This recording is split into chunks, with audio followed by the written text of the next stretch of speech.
বছৰৰ পিছত বছৰ ধৰি যান-জঁট, অনিয়ন্ত্ৰিত ট্ৰেফিক আৰু বৃদ্ধি পোৱা জনসংখ্যাৰ চাপত জৰ্জৰিত গুৱাহাটী মহানগৰীৰ বাবে অসম বাজেট 2026-27ত ঘোষণা কৰা হৈছে এক গুৰুত্বপূৰ্ণ পদক্ষেপ। গুৱাহাটী ৰিং ৰোডৰ সমান্তৰালভাৱে নতুন মেট্ৰ' ৰেলৰ ব্যৱস্থা স্থাপনৰ প্ৰস্তাৱ। কিন্তু এই কাহিনী আজিৰ নহয়। গুৱাহাটীৰ মেট্ৰ' ৰেলৰ ধাৰণা প্ৰথমবাৰৰ বাবে উত্থাপন হৈছিল এক দশকৰো অধিক আগতে। কংগ্ৰেছ চৰকাৰৰ সময়ত বিভিন্ন সমীক্ষা, আলোচনা আৰু পৰিকল্পনা প্ৰস্তুত কৰা হৈছিল। কিন্তু উচ্চ ব্যয়, ভূমি অধিকৰণৰ সমস্যা আৰু প্ৰশাসনিক জটিলতাৰ বাবে প্ৰকল্পটো কেতিয়াও বাস্তৱত পৰিণত হ'ব নোৱাৰিলে। সময় সলনি হ'ল। 2016 চনৰ পিছত অসমত আন্তঃগাঁথনি উন্নয়নে এক নতুন গতি আগবাঢ়িল।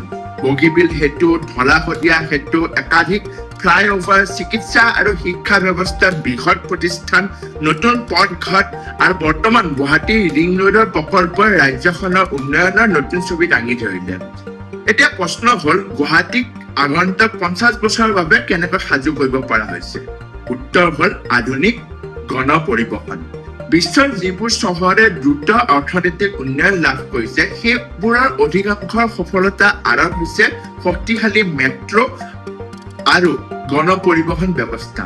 দিল্লী, বেংগালুৰু, হায়দৰাবাদ, মুম্বাই বা চেন্নাই সকলো ঠাইতে মেট্ৰ' ব্যৱস্থাই নগৰৰ জীৱনক অধিক সহজ আৰু গতিশীল কৰি তুলিছে। গুৱাহাটীত যদি ৰিং ৰোড আৰু মেট্ৰ' একেলগে বাস্তৱত পৰিণত হয়, তেন্তে আমিনগাঁও, জাগিৰোড, সোণাপুৰ, খানাপাৰা, চাংচাৰী আদি অঞ্চলসমূহত এক বৃহৎ অৰ্থনৈতিক কৰিডৰত পৰিণত হ'ব। ই কেৱল যাত্ৰাৰ সময় হ্ৰাস নকৰে, ই নতুন বিনিয়োগ আকৰ্ষণ কৰিব, নতুন উদ্যোগ সৃষ্টি কৰিব, হাজাৰ হাজাৰ যুৱক যুৱতীৰ বাবে সংস্থাপনৰ সুযোগ সৃষ্টি কৰিব আৰু গুৱাহাটীক উত্তৰ পূৰ্বাঞ্চলৰ এক আধুনিক মহানগৰ হিচাপে প্ৰতিষ্ঠা কৰাত সহায় কৰিব। অৱশ্যে জনগণে এতিয়া কেৱল ঘোষণা বিচৰা নাই, তেওঁলোকে বিচাৰে বাস্তৱ ৰূপায়ণ। কাৰণ অতীতৰ বহু সপোন কাগজতে সীমাবদ্ধ আছিল।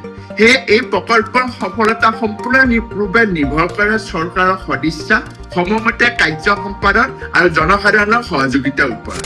উন্নয়ন কোনো এটা ৰাজনৈতিক দলৰ নহয়, উন্নয়ন হয় অসমবাসীৰ। আৰু যদি এই মেট্ৰ' প্ৰকল্প বাস্তৱ ৰূপ লাভ কৰে, তেন্তে সেয়া কেৱল এটা ৰেল প্ৰকল্প নহ'ব, সেয়া হ'ব আগন্তুক প্ৰজন্মৰ বাবে এক আধুনিক, সংযুক্ত আৰু উন্নয়ন অসমৰ ভেটি। গুৱাহাটী আগবাঢ়িছে, অসম আগবাঢ়িছে আৰু হয়তো এইবাৰ সপোনৰ মেট্ৰ' বাস্তৱ ৰূপ দিব।